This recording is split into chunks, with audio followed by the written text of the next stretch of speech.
and welcome back to my YouTube channel. I'm Dale Publico from Dale Prime Corp. And for today's episode, darating yung mga taga-perpetual to conduct an interview about Airbnb, kung paano yung system nila, paano yung system namin sa company, paano siya nag-start, yung company namin for the Airbnb. So ano sila, third year or second year, and yun yung thesis nila for this SEM.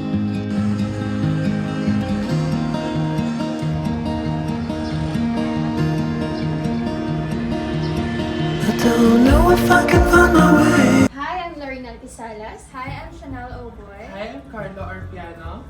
Hi, I'm Rana Pineda. Hi, I'm Josephine Ocadolin. Hi, I'm Armin Absele, and we are from University of Perpetual Health System Delta, Las Piñas. And they are here to conduct an thesis interview with the Prime State. Thank you. Okay.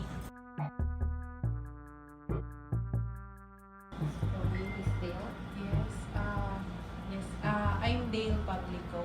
Kilala ko lang. I'm Cali Dale Publico. I'm the CEO of Dale Prime Corp. And ito yung mga staff ko, si Luna and Kim to the property.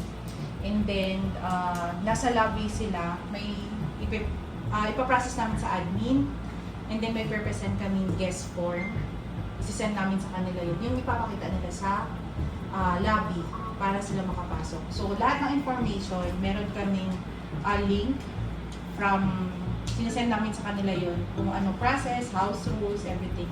Kasi magkaiba ang bawat property, like hotel, apartment, magkaiba ang process eh. So, para ma-orient sila before check-in.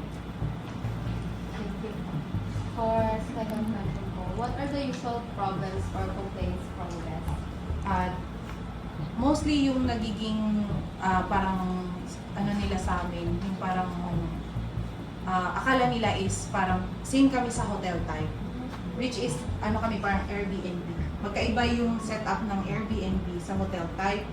So pagdating nila, iniisip nila na parang hotel na may complimentary, access nila, pool, ganon. So, kaya ang gusto talaga namin, nagsisend kami ng house rules sa kanila. Kasi mostly yun ang mostly na-encounter namin na parang complaint sa kanila.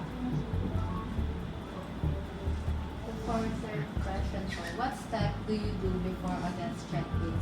Cleaning, checking, or preparation? For this, si anong sasagot? Si Luna.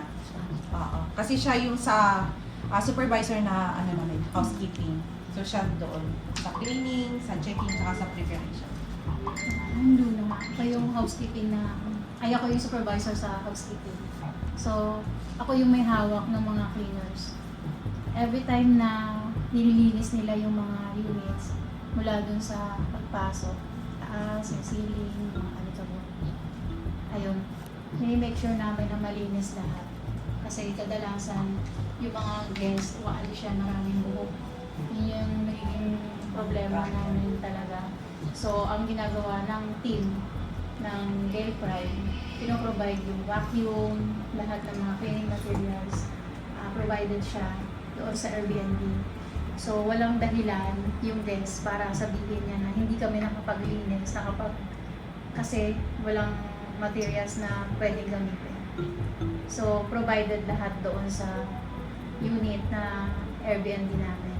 So, before check-in, sinasanitize, pinapalitan ng mga bedsheet, yan, pillows, lahat palit, pati yung rugs dun sa basahan sa mesa. At yung bathroom talagang sinasanitize siya kasi iba-iba yung gumagamit nila. So, nilalagyan siya ng, sinusonrock siya, talagang hindi siya ng So, for you ulit, Dale. Do you have enough manpower to manage your unit? Actually sa manpower, dyan kami parang nagpa-fluctuate yung kasi depende sa demand and services. Like for example, since Airbnb kami ngayon, may mga unit owner na nag-i-enroll sa amin. So ngayon is enough naman yung manpower namin. And then ano na lang, minamaximize namin lahat. And then after nun, kapag may bago na namang enroll na mga unit, doon na naman kami kailangan ng another manpower. Pero sa ngayon, enough naman na. Okay. So, our last question. What improvements have you made or plan to improve your service?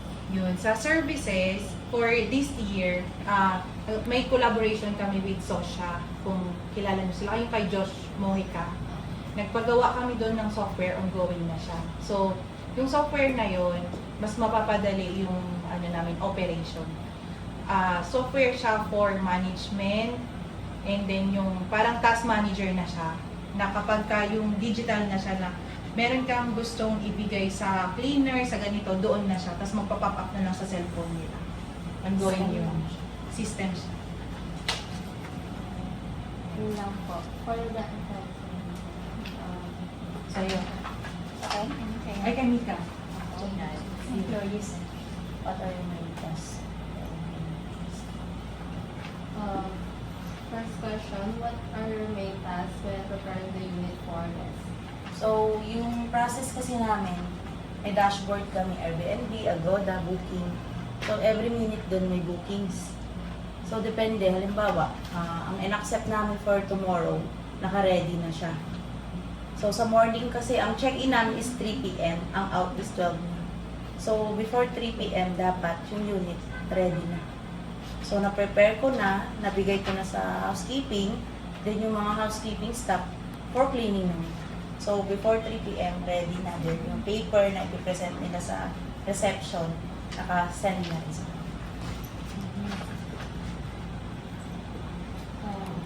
Next question. How long does it usually take to clean and prepare the unit? So, depende. Tulad dito to bedroom, matagal. Tapos pag yung old na guest, long stay, matagal. Lilinisan ng gusto, kasi time buhok. Minsan, yung guest ay iniiwan ng basura. 1 hour. 1 hour. Kasi sa buhok pa lang as in. Tapos Babakulong po, nagluto sila ng mga maamoy, Greasy.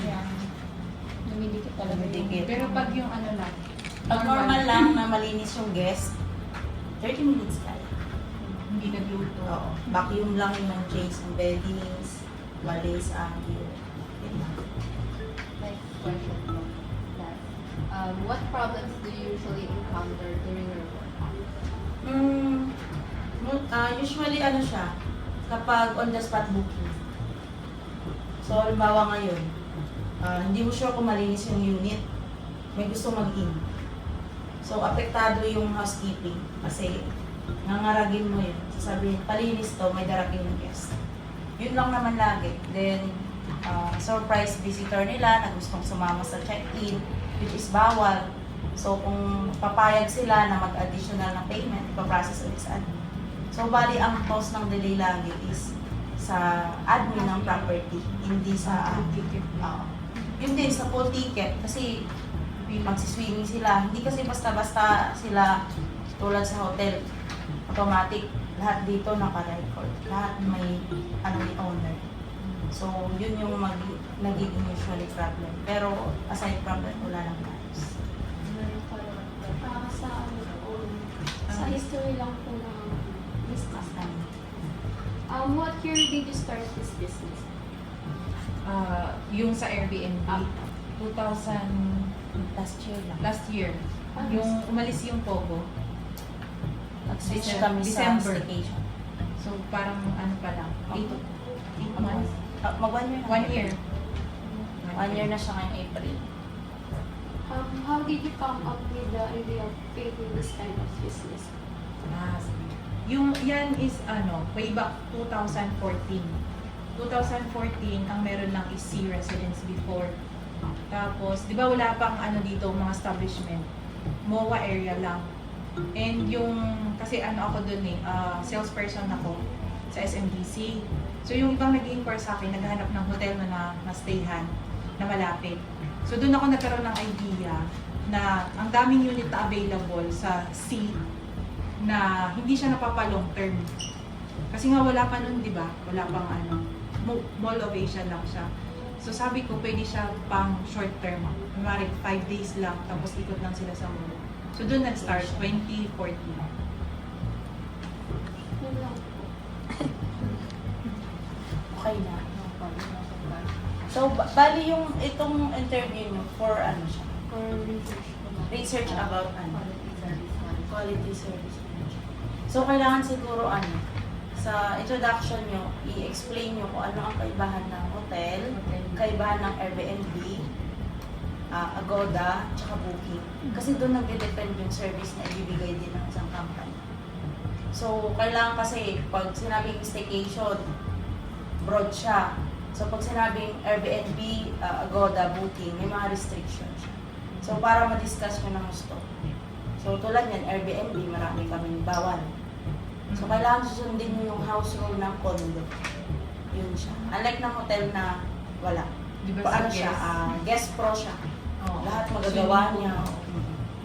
So, Pero ganun ang siya. advantage, makakaluto siya. Parang Oo. bahay siya. Parang ba? Pero limited lang yung access mo. Si Airbnb kasi nag-boom siya parang 5 years ago. Pero last year talaga yung pinaka-ano. Kasi marami ng mga nagko-convert. Kasi kahit sino pwede gumawa ng account. Pwede magpa-rent ng na property nila. Sa service lang nag-iiba. So, kailangan maano siya.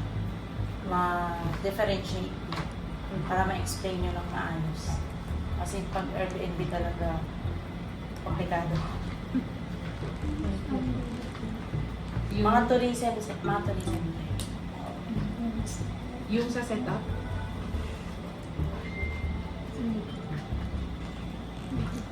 Organizational Chart na. Kung Tingnan simula natin. sa una. Ayan. Example lang po. Ay, hindi ko na.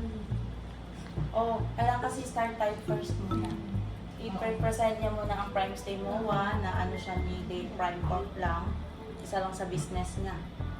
Para ano, yung report ni maayos. Step by Oo. step. Kasi pag ako professor nyo, ano siya sa management ako Management eh. siya, So, so kailangan alam siya niya. i-introduce Diba? nyo muna.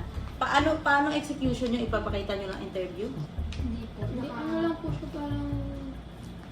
Naka-research form po kasi siya. Hindi Ah, namin po Ano? ito-depend. Parang project lang. okay. So, babasihan nyo lang yung sasagot nyo.